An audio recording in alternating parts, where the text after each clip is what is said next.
I think by this point, it's pretty common that we all rag on movie trailers, mainly because of the fact that they spoil basically the entire damn movie at this point, whether that be like key integral scenes or genuinely important plot points. For me nowadays, I don't even watch trailers anymore because of how much they give away. If there's a movie coming out that I already know I want to go and see, why would I want to watch something that's just going to make the experience worse? And this year especially, for all of the movies I've gone to see at the cinemas, I cannot tell you how much better it has been not seeing any ads for it. With trailers, like, I get why they're important, but I honestly feel like they make the experience worse overall, and it's honestly incredible that they can do that in like 2 or 3 minutes. I'll give you an example. I saw Black Adam literally today, like a couple hours before I'm recording this. Now, I watched the trailers for this one because I wasn't originally going to go see it, but then my brother convinced me. And I feel like I knew exactly what was going to happen throughout the entire movie just because of that like 3-minute trailer. It's so annoying. Not to spoil anything, but I guess this is already said in the trailer, so it's not much of a spoiler anyway. But there's like one big reveal that they literally spoil in like the first minute of the trailer. I'm not even sure if it was supposed to be a plot twist. I think they kind of forgot about it. And they also throw their big third act villain in the trailer as well. Like, why would you need to do that? Your movie has Dwayne Johnson in it. I don't know. I just feel like I'm ranting at this point, but it's just such a big pet peeve. Do people not like surprises? Now, I totally get there is like a whole culture around trailers now with like people analyzing stuff to try and figure out what it will mean in the actual movie. I love seeing that stuff. It's not my kind of thing personally, but I love how excited people get about it. But yeah, as I said, it's not for everyone. For people like me who like going in blind, it's not ideal. Anyway, you get the point. Moving on. And like, I'm not going to pretend like this is a recent thing. Trailers being spoilery has been a problem forever. The first trailer for Terminator 2 straight up gives away the twist that Arnold is the good guy this time, because I guess they weren't confident in selling the movie on its own unless people already knew that going in. And then Terminator Genesis did the exact same thing in 2015 by spoiling in the trailer and the poster that John Connor was the bad guy. The trailer for Castaway gives away the fact that Tom Hanks makes it off the island at the end. I mean, not that there were many doubts, but still. Director Robert Zemeckis actually talked about this in an interview once, where he said something along the lines of like, people are way more willing to go and see a movie if they know exactly what's going to happen and what they're going to get. He actually compared it to McDonald's, where he said the reason why that's so successful is because everybody knows what the menu is like and what they're going to get. And like, it sounds weird, but he's actually kind of got a point. And if that's not enough for you, going all the way back to the 60s, the original trailer for Psycho was just Alfred Hitchcock giving like a YouTube house tour of the Bates Motel set. And like, while it doesn't actually show any footage from the movie, he still straight up spoils pretty much all of the murder scenes that take place in the film.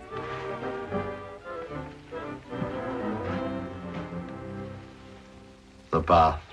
So all of this is telling me that people just do not give a shit about already knowing what's going to happen in the movie. Oh, what's that? Darth Vader's Luke Skywalker's father. Oh, that sounds pretty cool. I'll go see that. So on the contrary, one of my favorite types of movie marketing are teaser trailers. Or they were, anyway. These used to be very vague and brief promos of upcoming movies that sort of offered like a suggestion at what the final film was going to look like. Though sometimes I like that more because of circumstance instead of design, because teaser trailers were sometimes released so far in advance that the movie hadn't actually been worked on for long enough to have anything to show. But if they're done effectively, they can pretty much sell you on an entire movie without actually having to show you anything. One of my all-time favorites is for the first Transformers movie, where they really cleverly used the then recent disappearance of a Mars rover and incorporated it into a promo where we see like footage of the surface of Mars before it gets trampled by a giant robot. It's super vague and mysterious, and like, that's what makes it so exciting. Another one that gave me the exact same feeling was the Comic-Con teaser for the legendary Godzilla movie that begins with eerie scenes of destruction and ends with an obscured shot of the big guy himself. It was just haunting and super enticing, and again, regardless of how the movie turned out, I will never forget the feeling of excitement that this teaser gave me. Cloverfield is famous for having one of the best marketing campaigns of all time, which all started when it debuted with an incredibly ambiguous teaser trailer that played before the first Transformers movie in 2007, which was so vague it didn't even tell you what the name of the movie was, just that J.J. Abrams was involved somehow. This, of course, led to a lot of theories and speculation about it. A lot of people thought it would be a new Godzilla movie, which makes sense, or that somehow it was a Voltron movie because one of the characters said something that vaguely sounds like a reference to it. What is it? Is it coming this way? I saw it! It's alive! It's huge!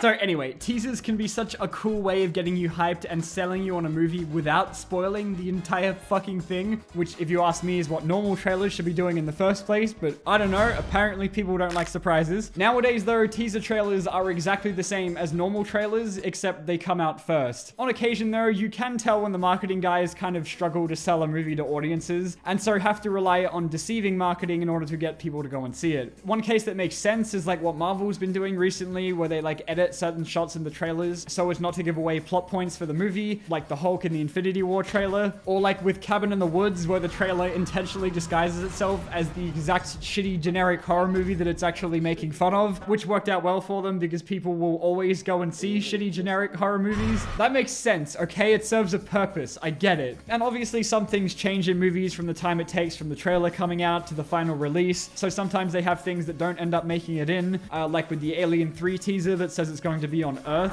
In 1992, we will discover on Earth, everyone can hear you scream.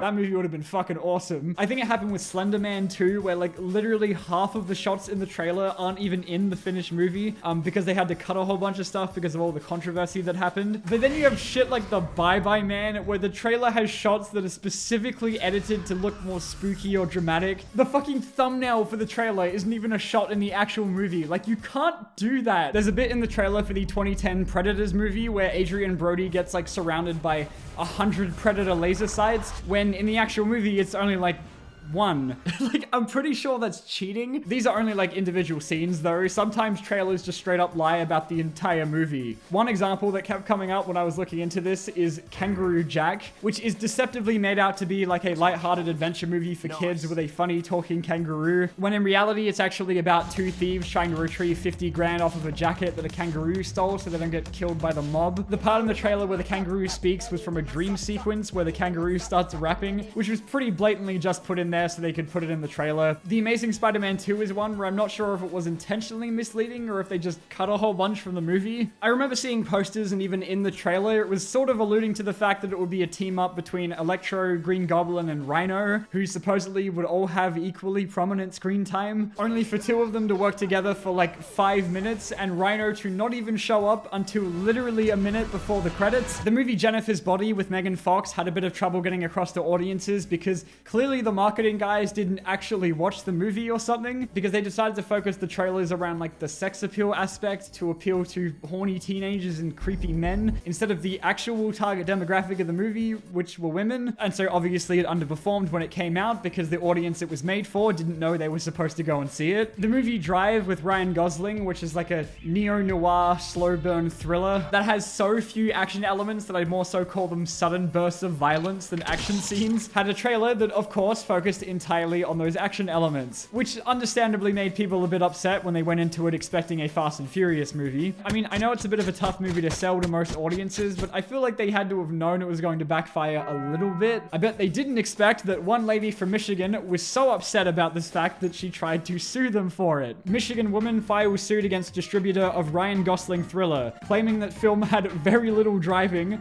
and was anti-Semitic? What? It says that she wanted a refund for her ticket and to stop misleading movie trailers in the future. Girl, that shit is like $15. Relax. Oh, another good one I forgot. The original Austin Powers trailer had a bait and switch where it pretended to be a Star Wars trailer for a bit, since episode 1 came out around the same time. If you see only one movie this summer, see Star Wars. But if you see two movies, see Austin Powers. Not that it hasn't been famous for enough things, but Psycho was also pretty influential for having a marketing campaign that centered pretty heavily around its main star, Janet Leigh. But I think we all know how that goes. They did the same thing with the first Scream in the 90s with Drew Barrymore in the opening scene. I don't know if it worked as well with the 2014 Godzilla, with most of the trailers and marketing centering around Bryan Cranston when his character literally dies like 20 minutes into it. I genuinely couldn't tell you if this is supposed to be like a clever way of misdirecting the audience, or if they were just blatantly tricking people because they couldn't afford Walter White for any longer. So sometimes being misleading can be a good thing, but it just depends how far they're willing to push it. Okay, so I mainly just wanted to talk about trailers in this video because that's obviously where most of my exposure to movie advertising comes from, but I also just really quick wanted to touch on some other types of marketing too. There are at least 2 separate instances that I can think of marketing stunts causing fake bomb threats. The first is with Mission Impossible 3 with like these news racks they set up around various cities as promotion for the movie that had like these devices inside of them that would play like the theme for the series. But the second people saw wires on them, they immediately assumed they were explosives and so reported it to the bomb squad, who then detonated one of them thinking it was a bomb. The other was with the Aqua Teen Hunger Force movie, where Cartoon Network put like a bunch of electronic signs around Boston that people mistook for bombs and reported them to the police department that ended up costing them millions in reimbursements. So I'm not really sure if that one paid off. For Snakes on a Plane, they had Samuel L. Jackson ring certain people up with a pre-recorded message that would tell them to go and see the movie, as well as listing off certain personal details about them that apparently came from a website that they had to sign up to prior. But honestly, I would totally believe that Sam Jackson would just know everything about me. The Blair Witch Project is one where I think the marketing is just as famous as the movie itself. Because the movie was made on a budget of like $4, it allowed them to spend the rest of it creating the narrative that the movie was a true story, with like fake missing person posters, mockumentaries, and websites, all to pretend that the characters in the movie were real and had actually gone missing. I guess the most effective marketing tactic is just to pretend that you actually killed the cast of your movie. Before the Simpsons movie came out, they converted a bunch of 7-Elevens in America into actual Kwik-E-Marts, which is super cool aside from the terrifying Simpsons costumes that greeted you at the front door. I think the undefeated champion of in poor taste brand deals was the 2012 Lorax movie, when they partnered with the car company Mazda. You know, the movie with a very eco-friendly message. Taken 3 did a tie-in with LinkedIn where, like, in a competition you could submit your profile and one randomly picked winner would get a shout-out from Liam Neeson. Hello, my name is Brian Mills. I've scoured LinkedIn to find the one candidate whose particular set of skills are worthy of my team. I found him, and his name is Casey Wiggins. Casey Wiggins. He can cook a steak. For Star Wars The Rise of Skywalker, Palpatine's broadcast that was like mentioned in the title crawl of the movie isn't even in the fucking film, and the only way to hear it is if you participated in a Fortnite event prior. Seriously? They are still doing stupid shit like this today. Just recently, the movie Smile that came out like a month ago paid a bunch of people to stand and creepily smile at baseball games around America. One of them even got told off by a security guard. Anyway, to wrap up, this video was a mess. I think movie studios will do anything to get you to go and see their movie. As we've discussed, not all of them work out. Some of them are pretty great, and others are TJ Miller parasailing into the premiere of the Emoji Movie. And there have been like more elaborate attempts at like viral marketing with The Dark Knight or Cloverfield, as I mentioned before, with these incredibly intricate ARGs that are way too complicated to explain in like a couple of sentences. But like, why would you do that when you can have James Corden dress up in a rat onesie and hump his way across traffic in a flash mob as promotion for the movie Cinderella? Alright, maybe trailers aren't that bad, actually.